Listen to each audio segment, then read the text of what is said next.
I reserved the table next to my husband's affair dinner, and brought her husband with me. Stick with me while I share my story, and if it touches you, don't forget to support our channel by hitting that subscribe button, dropping a like, and sharing it with the people you care about. I never thought I'd feel this level of betrayal in my own home. Ryan, my husband of 6 years, had always been charming, attentive, and loving, or at least, that's what I thought. But lately, there were whispers, little inconsistencies in his stories, late nights at work that didn't add up, and a phone that became almost untouchable when he was around me. I tried to ignore it, hoping it was my imagination, but deep down, I couldn't shake the feeling that something was wrong. One evening, while searching for a misplaced document on his laptop, I stumbled across a series of messages that froze me in place. They weren't just flirtatious, they were detailed, intimate, and full of plans I hadn't been invited to. My heart sank, and a heavy mix of hurt and anger consumed me. It wasn't just the act itself that stung, it was the casual way he had carried on, thinking I would never find out. I couldn't allow that to stand. I needed a plan. Not a messy confrontation in a hallway or a scene in front of strangers. No, this had to be perfect. It had to be quiet, yet unforgettable. I wanted Ryan to feel the weight of his choices without me losing my dignity in the process. And then the idea struck me, what if I didn't confront him alone? What if I brought someone else who deserved to know the truth? That's when Jessica's husband, Mark, came to mind. I had never met Mark personally, but I knew about him through casual mentions in messages and social media pictures. He was completely unaware of the affair, loyal, trusting, and innocent in all the ways Ryan and Jessica were not. I decided then that he would be the perfect witness to the truth. My anger wasn't about humiliation, it was about justice. I had started noticing small things that didn't fit together. Ryan's work schedule suddenly became unpredictable. Late dinners, supposed client meetings, and weekends claimed by mysterious obligations were becoming more frequent. At first, I brushed it off as stress or a heavy workload, but something in his tone, in the way he avoided eye contact, felt off. My instincts were screaming that something was wrong, but I tried to quiet them, telling myself I might just be imagining things. Then one evening, while he was out, I needed to check my own email and accidentally opened his inbox on his laptop. That's when I saw it, a string of emails between Ryan and a woman named Jessica. They weren't professional. Their words were intimate, casual in a way that made my stomach twist. The messages detailed plans for dinners, weekends, and private getaways, all behind my back. I felt like someone had punched me in the chest. The world around me seemed to shrink, and all I could focus on was the betrayal staring back at me on the screen. Shock gave way to anger, and anger mixed with heartbreak until I felt almost paralyzed. I kept rereading the messages, hoping they were a mistake, an email sent to the wrong person, or some cruel joke. But each line confirmed the truth. Ryan had been lying to me for months, maybe years, and I had trusted him blindly. I couldn't stop thinking about the moments we had shared, the promises he had made, and how easily he had discarded them. My mind kept looping through every memory, twisting it until it felt like nothing was real anymore. Tears came, but not from weakness, they were a release, a signal that my mind was processing the depth of his betrayal. I felt small, violated, but beneath it all, a spark of determination ignited. I didn't want to act impulsively or let anger make me do something I'd regret. No yelling, no confrontation in a hallway, no public scene that would leave me feeling raw and empty. I wanted control. I wanted to turn T. After the shock settled, my mind began replaying moments I had ignored for too long. Ryan's half-truths started lining up in painful clarity. The way he would pause before answering simple questions. How he'd suddenly guard his phone like it held state secrets.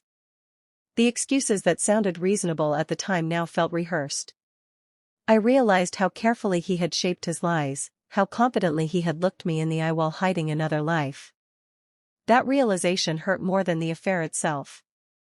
I thought about the times I had defended him to friends, the moments I had doubted myself instead of doubting him. Each memory added fuel to something new growing inside me. This wasn't blind anger anymore. It was focused. controlled. I didn't want to scream or demand explanations that would only come wrapped in more lies. I wanted truth, and I wanted it exposed in a way that Ryan couldn't twist or escape. Quietly, I began learning more about Jessica. I didn't dig recklessly or invade spaces I shouldn't. I observed, connected details, and followed threads that were already visible. It didn't take long to uncover what mattered most. She wasn't living a secret life alone. She had a husband. His name was Mark. That fact stopped me cold. My pain suddenly doubled, not because of jealousy, but because I understood what it meant to be the person left in the dark.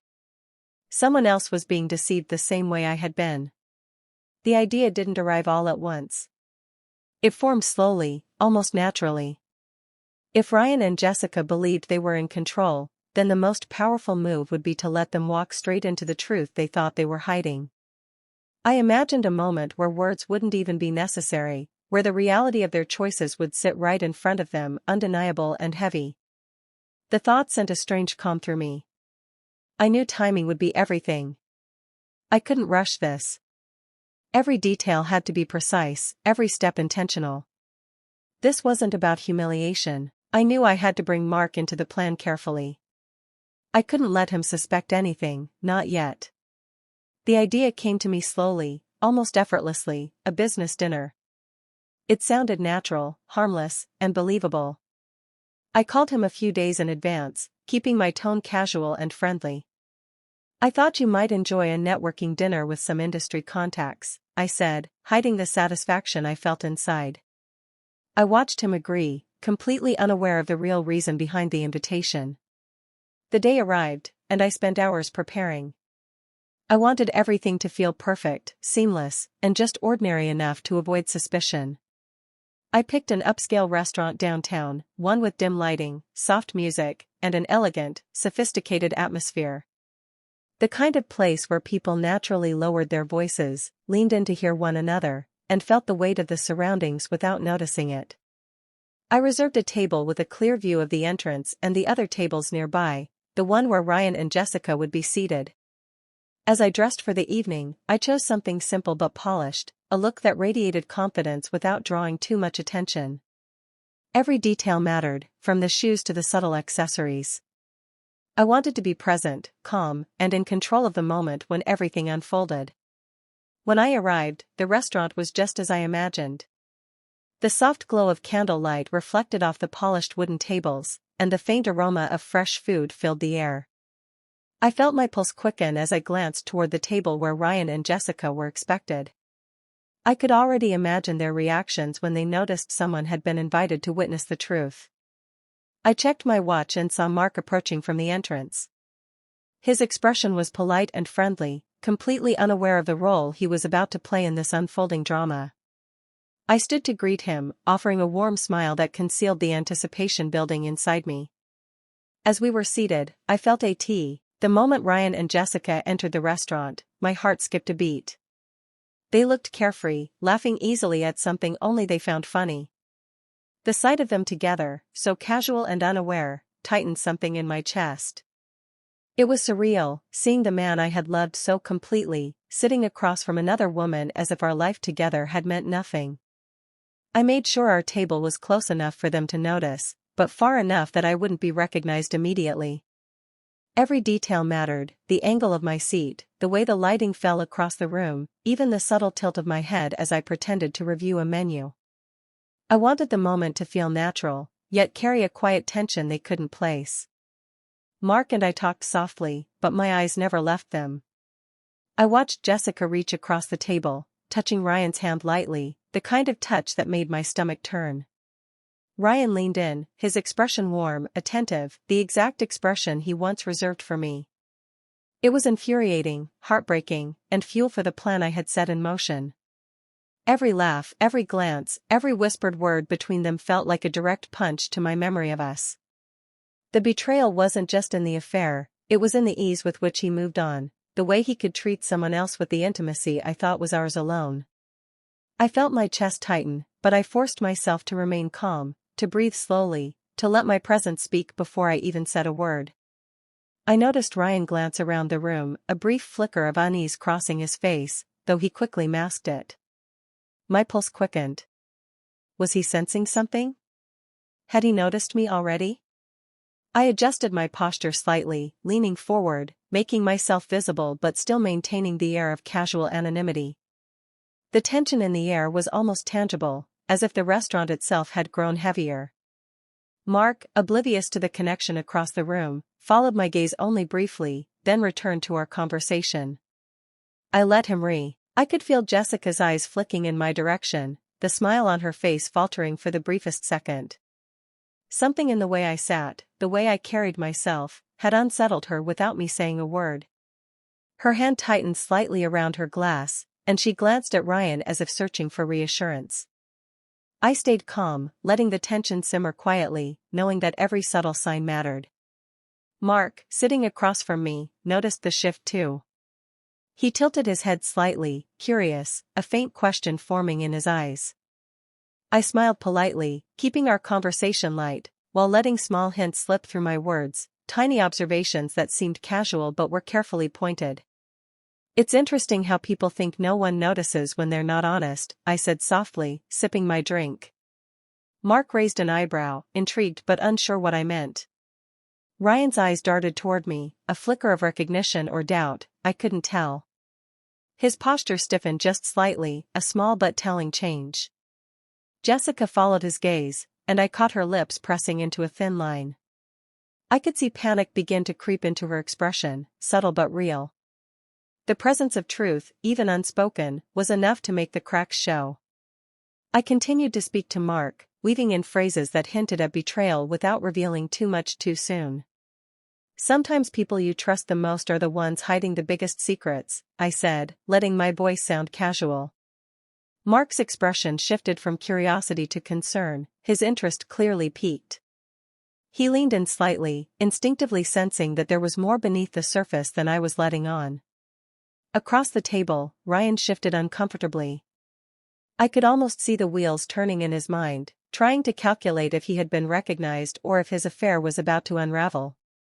Jessica's fingers drummed nervously on the table, and I felt a quiet satisfaction knowing the truth was starting to unsettle them both. They had no idea how carefree. After letting the tension simmer for a while, I knew it was time to create a private moment with Mark. I leaned slightly closer across the table, lowering my voice so only he could hear.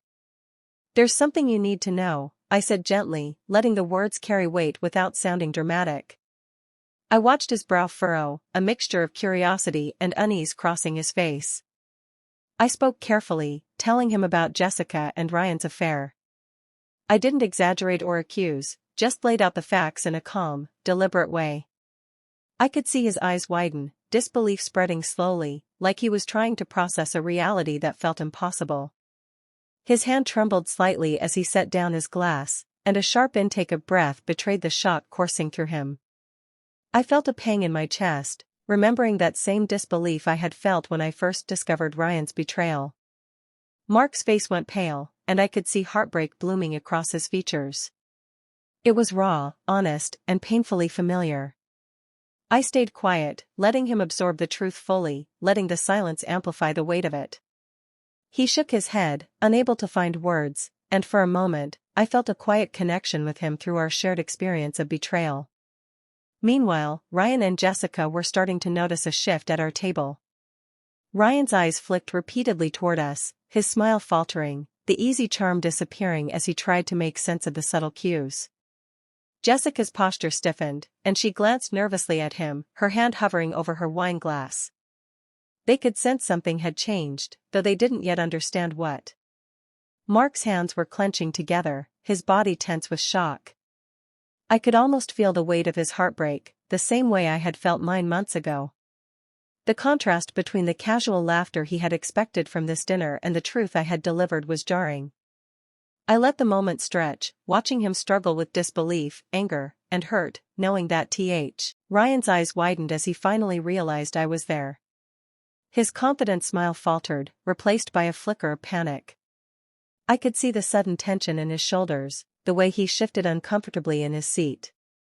Every easy laugh he had shared with Jessica vanished, leaving only uncertainty and fear. I remained calm, sitting upright, letting the silence carry its weight. I didn't need to speak, my presence alone was enough to unsettle him. Jessica glanced at him, her hand frozen mid-gesture, realizing that my appearance had thrown everything into chaos. She tried to cover it with a small, nervous smile, but it was fragile, unconvincing. Her usual confidence had cracked, and I could see the panic creeping into her expression. She whispered something to Ryan, but he didn't respond immediately, his mind clearly racing. I watched the raw emotions ripple across their faces. Guilt, fear, and regret flashed in Ryan's eyes. The realization that the truth was finally visible to someone he couldn't control seemed to hit him all at once. He opened his mouth, probably to make excuses, but no words came out. Jessica's attempts to redirect the attention failed, and I could feel the tension between them building, like a storm about to break. Across the table, Mark was absorbing everything, still processing the revelation I had shared. His eyes darted between us and Ryan and Jessica, his shock slowly giving way to a quiet intensity. I could see that the emotional weight of the situation was sinking in for him, and it was satisfying to witness. The balance had shifted. Ryan tried to mask his panic, clearing his throat, but his movements were stiff, unnatural. He shifted in his seat, glanced around, and muttered something under his breath that Jessica barely caught. It was clear they had no plan for this scenario. Their carefully constructed world of lies was unraveling in front of them, and there was nothing they could do to stop it. I remained composed, steady, and confident. When I finally stood to leave, a quiet calm settled over me. The tension in the restaurant, the heartbreak, and the panic that had filled the air, all of it had done its work. I felt powerful, not because I had humiliated anyone, but because I had stayed composed and let the truth speak for itself. Every step I took toward the exit was measured, steady, a reflection of the control I had regained over my life. Mark remained seated for a moment, processing everything I had revealed.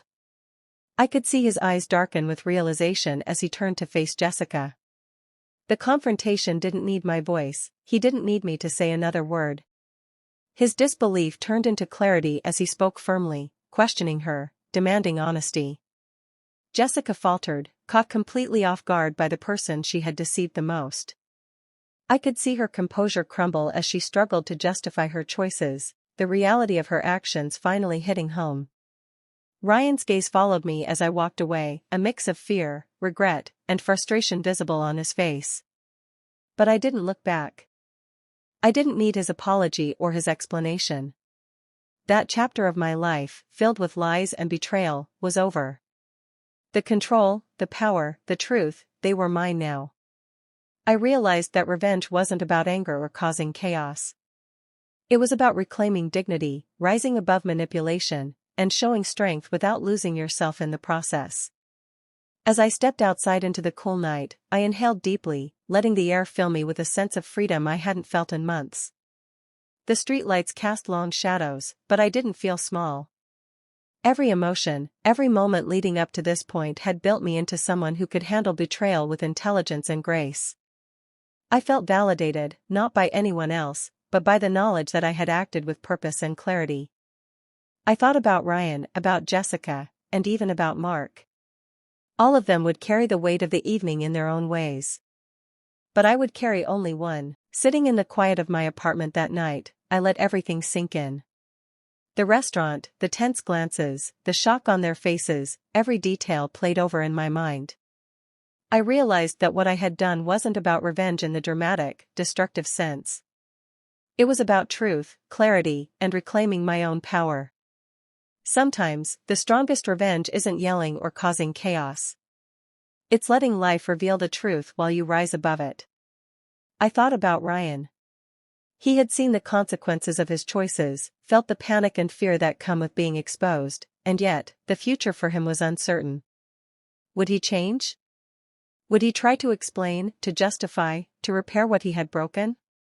I didn't know, and I didn't need to. My role was complete. The control I once gave him with my trust and love was now firmly back in my hands. Jessica would face her own reckoning, too. Mark had been confronted with the truth, and there was no going back for her. I didn't need to act further, The consequences of her choices were unfolding naturally. It was a reminder that betrayal carries its own weight, and those who think they can hide it forever often find reality arriving quietly but decisively. For me, the experience became a turning point. I felt stronger, wiser, and more self-respecting than I had in years. Betrayal had tried to shake me, to make me doubt myself, to strip me of confidence and trust. Instead, it became a lesson in patience, observation, and strategic thinking. I had learned that dignity and composure carry more power than anger, and that clever, quiet action can be far more effective than chaos. I thought about how easy it is to get consumed by hurt and rage, to respond impulsively, and how much harder, but ultimately more rewarding, it is to act with intelligence and foresight. That night had proven it. Every glance, every small hint, every carefully chosen word had brought the truth to light. And I had done it without losing myself in the process. As I looked